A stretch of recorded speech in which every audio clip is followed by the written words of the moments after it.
Workers at Vancouver Coastal Health condemn the way in which people were pushed off East Hastings. A new report says that Canada will need to replace 30,000 farming jobs, and the main solution pushed is the Temporary Foreign Worker Program. Fighting in Sudan has killed nearly 100 people, and the U.S. has said that it has killed top ISIS leadership in Syria. Good morning. It's Tuesday, April 18th. I'm Nora, and here are your headlines.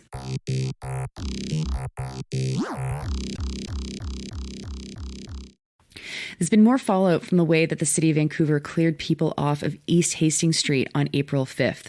More than 40 and as many as 67 workers with Vancouver Coastal Health have signed an open letter denouncing the way in which people were cleared from their tents. The Vancouver Sun's Sarah Gruchowski quoted a few parts of their letter. Quote, "Some days police have sectioned off parts of the community, creating barriers for people to access pharmacies, overdose prevention sites, and other important services. Services that are accessible have been running beyond capacity as displaced peoples search for somewhere to go," unquote. The workers were told that if they needed to get to people who were between Carroll and Main Streets, I'm not from Vancouver, between Carroll and Main Streets, that they would have to go alongside a police escort and have their Vancouver Coastal Health ID with them at all times.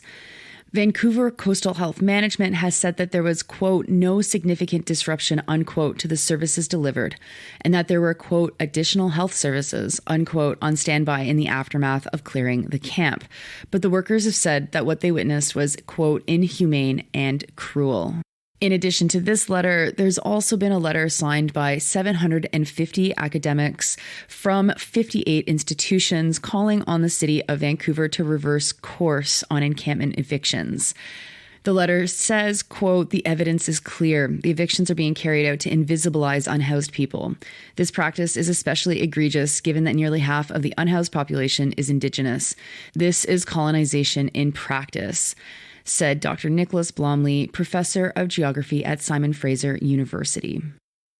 Now to Saskatchewan, where a report about the future of farming in that province warns that there will be 24,000 empty jobs if no one replaces the retirement bulge that will hit by 2033. A new report from the world's biggest investor into fossil fuels, the Royal Bank of Canada, estimates that 40% of farmers are expected to retire in the next 10 years. The findings, as reported by CBC, does not suggest doing things like making farmers cooperatives to help farmers pay the costs of modernization or come up with Canadian pricing that protects farmers from the shocks of international markets. Instead, they reach to what the ruling class in this country has always reached to, even since before Canada was a country. We need immigrants to fill these jobs. And sure, maybe this is viable for many immigrants. CBC's Sam Sampson talked with Rehan Khan, a farmer near Yorkton, Saskatchewan, who left Pakistan in 2018. He has paid $223,000 to farm his land since he bought it back in 2021. And since, land prices have been going up. Now, Khan wasn't just a random who decided to start his hand in farming. He had worked in agriculture in Pakistan, making the transition to having his own farm pretty natural. But let's be serious. There are also Canadians who could be enticed to farm as well, but they need supports. Or what about land back and actually restoring ownership and control of these lands to the Indigenous communities that have claim over them? We cannot keep handing this entire industry over to market forces while leaving farmers in precarious and risky situations. They cannot be at the whims of climate change, global markets, or whether or not they can afford massive investments into industrial upgrades on their own. So while, sure, immigrants might be interested in farming here, the obsession with always seeking farm labor abroad is literally what has created the Temporary Foreign Worker Program. It's also the justification for allowing someone to take all the risk and receive very little supports to make it work. Interestingly, the Royal Bank suggests that people who farm all year round in Canada and who come through the Temporary Foreign Worker Program should be given permanent residency. This is something that advocates have called for a long time. But the racism that plagues the way that government sees the Temporary Foreign Worker Program means that it's unlikely that the government will consider this. A spokesperson for Immigration Minister Sean Fraser said this, quote, "Giving migrants permanent residence is not the solution to labor shortages. These newcomers will only remain in the sector, like other permanent residents and Canadian citizens, if it offers competitive wages, good working conditions, and long-term prospects for themselves and their families," the spokesperson wrote. This is a highly confusing comment because it's not clear whether or not Fraser's office is saying that they also support giving people permanent residency, or if they don't, but they do support higher wages, but the higher wages are the responsibility of the industry and not of government. I mean, the way that it is written, it says that they do not support giving people permanent residency, which is weird because they would obviously still benefit from that. And then, yes, deal with the working conditions and the wages. Once again, this report demonstrates that this country has absolutely no plan for domestic food security, immigration and settlement, or agriculture in general. And its best ideas, like importing farmers from other countries, are the ones we've tried for more than a century. Or even worse, are coming from a bank for some reason. Now to Sudan, where at least 97 people have been killed, 365 people have been injured, and thousands of others have been sheltering in place as violence erupted this past weekend. The violence broke out when a pact fell apart between the Sudanese army and a paramilitary group called the Rapid Support Forces. The Rapid Support Forces, or the RSF, was a militia group that was supposed to merge with the Sudanese army and share power in a military council.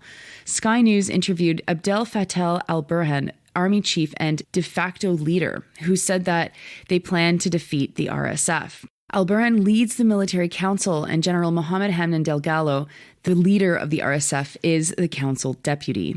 The biggest backer of Sudan's armed forces is Egypt, and the RSF, well, they're backed by several countries, including Russia and the UAE, reports Sky News.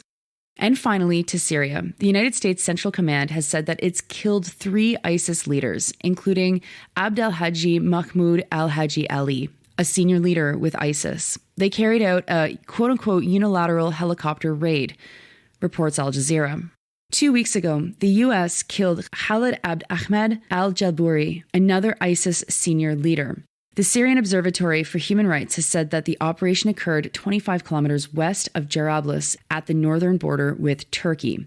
A reminder that Canada is still engaged in Operation Impact, a military operation that is based in Syria and Iraq to defeat ISIS. This operation was extended until March 21st, 2025. Our role there is training Iraqi security forces, and it's been a couple of years since Canada did a sortie. And I couldn't finish this morning without shouting out the CBC for making the decision to leave Twitter.